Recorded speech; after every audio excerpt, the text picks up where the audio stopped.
Bonjour Thomas. Salut Alex. Bon, tout d'abord, merci de me recevoir Avec plaisir. dans ces magnifiques locaux pour faire le point sur ton parcours, ta vision du marché aujourd'hui. Avant de parler de l'avenir et de ce nouveau navire amiral, on va dire, j'aimerais qu'on revienne un instant sur le point de départ de cette aventure. Tu as été au service de grands groupes internationaux de 2003-2010, si ma mémoire est bonne. Tu prends la direction générale d'une filiale du groupe Erige, puis la direction générale d'Algimous. Oui. Et puis tu décides en 2020 de te lancer dans l'aventure entrepreneuriale en reprenant la société Bâti 85. Fin 21, décembre 2021. Aujourd'hui, dans le domaine de la construction en Vendée, tu as quand même pris une part importante du marché. Quelle est ta vision des choses, si on prend un peu à chaud? Bah écoute, merci en tout cas déjà de venir à notre rencontre. Ça fait plaisir de t'accueillir.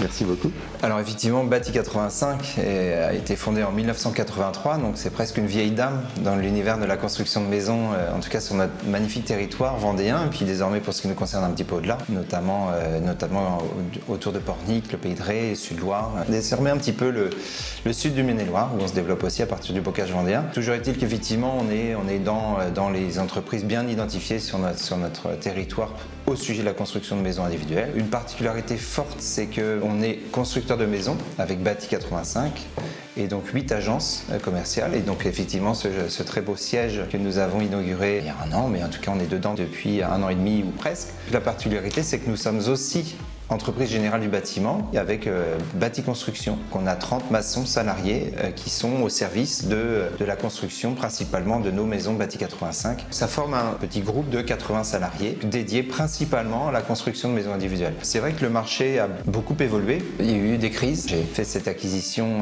dans 2021, on était juste derrière la première vague Covid, puis bien sûr l'Ukraine il y a déjà 4 ans, puis désormais on découvre un nouveau conflit au Moyen-Orient de nouveau. C'est vrai que c'est fluctuant, ça génère des grandes turbulences dans l'économie, notamment il y a 3-4 ans une inflation très vive qui a mis à mal la possibilité pour certains d'acquérir leur logement. Chez Bâti 85, on a orchestré une offre pour justement répondre à tous les schémas familiaux, tous les budgets plus encore. On a vraiment 3 offres adaptées à toutes les réalités des différents budgets, des différents ménages qui veulent faire construire en Vendée et un petit peu au-delà désormais. Quand tu as repris Bâti 85, quel est pour toi le premier défi à relever? D'abord, quand on arrive, on est rempli d'humilité. En 83, j'avais 3 ans. Comme toi, je crois, Alex. Il me semble qu'on est de la même année. C'est vrai. Donc forcément, Bâti 85 a eu un très beau chemin avant que j'en prenne les commandes en janvier 2022. Donc d'abord rempli d'humilité, c'est-à-dire d'aller à la rencontre avant tout de mes collègues, faire leur connaissance, d'aller à leur écoute. Et puis évidemment, à un moment donné, c'est mon rôle en tant que chef d'entreprise de donner le cap. Et notamment justement ce que je t'exprimais à l'instant, c'est d'ouvrir un petit peu plus largement nos cibles de clientèle, justement avec ces 3 gammes, Bâti 85 Access, Bâti 85 une valeur sûre, Bâti 85 signature, d'avoir une réponse adaptée vers toutes les familles en fait, vers tous les ménages et quel que soit leur budget. Donc dans un premier temps, il faut gagner la confiance et puis accompagner les évolutions avec mes collègues, voilà. On a eu l'occasion de travailler un petit peu ensemble. De mon point de vue, ce que j'avais compris, c'est que tu places le parcours client au cœur de ton modèle. Concrètement, comment cela a-t-il transformé la manière de concevoir une maison chez Bâti 85? En fait, je pense qu'effectivement, tu le rappelles justement, puis c'est vrai qu'on a eu le plaisir de collaborer. Nous sommes tous au service d'un client. Et je pense qu'effectivement, remettre finalement le client au cœur de notre organisation, c'est aussi une autre manière d'aligner tout le monde dans l'entreprise vers la finalité, c'est-à-dire la satisfaction de nos clients. D'abord, il faut bien évidemment concevoir avec nos techniciens bureau d'études, architectes, économistes, etc. Retranscrire le besoin qui a été exprimé par nos clients, conduire les travaux. En fait, toute l'entreprise est alignée vers cet objectif de concrétiser un projet de vie et puis d'obtenir la satisfaction pleine autant que possible de nos clients. Voilà. Alors je rebondis justement puisqu'on parlait il y a quelques minutes de ces nouveaux locaux. Le parcours client, on le voit, fait partie du cœur du fonctionnement de l'entreprise. Comment as-tu pensé ce nouvel espace de travail en fonction justement de ce parcours? Alors plusieurs choses, parce que c'est vrai que c'est pas tous les jours quand même qu'on construit un nouveau siège. Plusieurs choses, d'abord c'était un espace de travail collaboratif. Comme tu le sais, on a réuni les entreprises Bâti 85 et Bâti Construction en un seul lieu. Donc forcément déjà, ça facilite grandement la communication, la collaboration qui est chère à mes yeux. Pour ce qui concerne le bâtiment lui-même, effectivement, il fallait qu'on fasse la part belle à la lumière. Il y a tout simplement la lumière dans tous les bureaux. C'est vraiment un parti pris. C'est aussi un démonstrateur géant de notre savoir-faire. Autre chose, comme tu le vois, et mon bureau d'ailleurs en atteste, On a beaucoup utilisé de matériaux biosourcés. Je vais prendre 2 petits exemples. Le bois, bien sûr, pour les châssis, les fenêtres que tu as sous les yeux. C'est du multipli, mais qu'on a essayé de sublimer pour montrer qu'on peut faire des belles choses avec des matériaux tout simples que tout le monde connaît. Autre exemple, la peinture.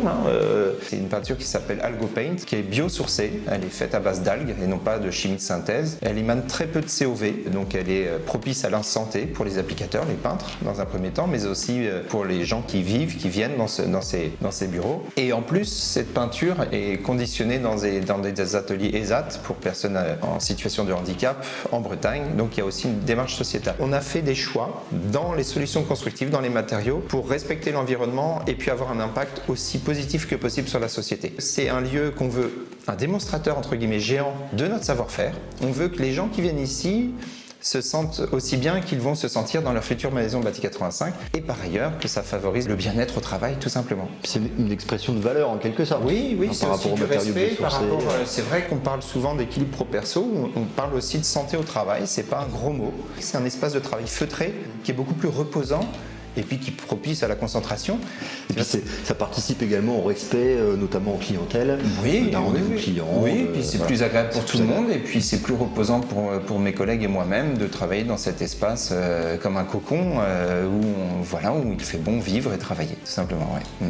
Les nouveaux locaux ont été finalisés en 2025, l'année dernière. Décembre 24 du coup. Décembre 24, juste avant Noël. C'était un beau cadeau de Noël. Ouais. Qu'est-ce qu'il représente en gros pour toi aujourd'hui? C'est une finalité, un aboutissement? C'est une fierté quand même, c'est sûr. Évidemment, on en est fiers. D'une certaine manière, c'est pas fait pour ça, mais c'est un petit pied de nez à la crise. Ça montre une entreprise qui va de l'avant, qui se dote de beaux outils, d'un beau bâtiment. Un démonstrateur de notre savoir-faire, ne fait plus puisqu'on est évidemment constructeur. Ce sont nos maçons, tu te doutes bien, qui ont fait ce bâtiment. On n'avait pas besoin d'aller les chercher très loin. Un aboutissement non, mais un tremplin aussi pour se projeter dans l'avenir sereinement. On est fiers et heureux d'avoir ce cadre de travail très, très agréable, évidemment. Aujourd'hui, là, si on parle un peu d'avenir, de vision, d'objectifs futurs, projection d'ici quelques années, 5, 10 ans peut-être. Je vais te répondre par une pirouette, mon ami, mais avec les crises qu'on a traversées, que ce soit Covid, puis Ukraine, puis désormais l'Iran, et puis je sais pas quoi encore demain, c'est compliqué de faire des projections.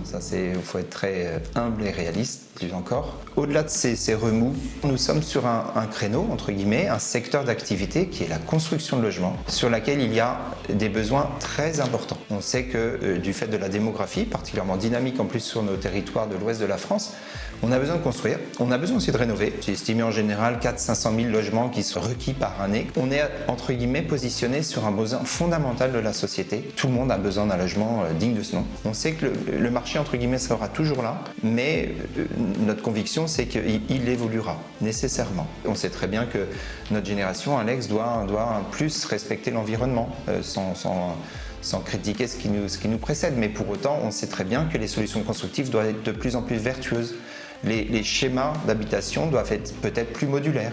On sait qu'on devra évoluer, chemin faisant, et donc on ne tient pas pour acquis qu'on fonctionnera toujours de la même manière, qu'on aura toujours la même offre. Ma manière de fonctionner, c'est d'essayer de discuter de ces sujets un peu prospectifs pour le coup, de long terme, avec mes collègues régulièrement, et puis d'essayer de traduire ce que ça signifie pour nous en tant que constructeurs, pour s'adapter toujours aux besoins du marché qui évolue. Merci beaucoup Thomas. Je t'en prie. Pour ce moment de transparence et puis nous avoir ouvert les portes de ce nouveau siège. T'étais ici chez toi, tu le sais bien. Merci beaucoup. Plaisir de te voir. Merci à toi. Je t'en prie. À très bientôt. Salut.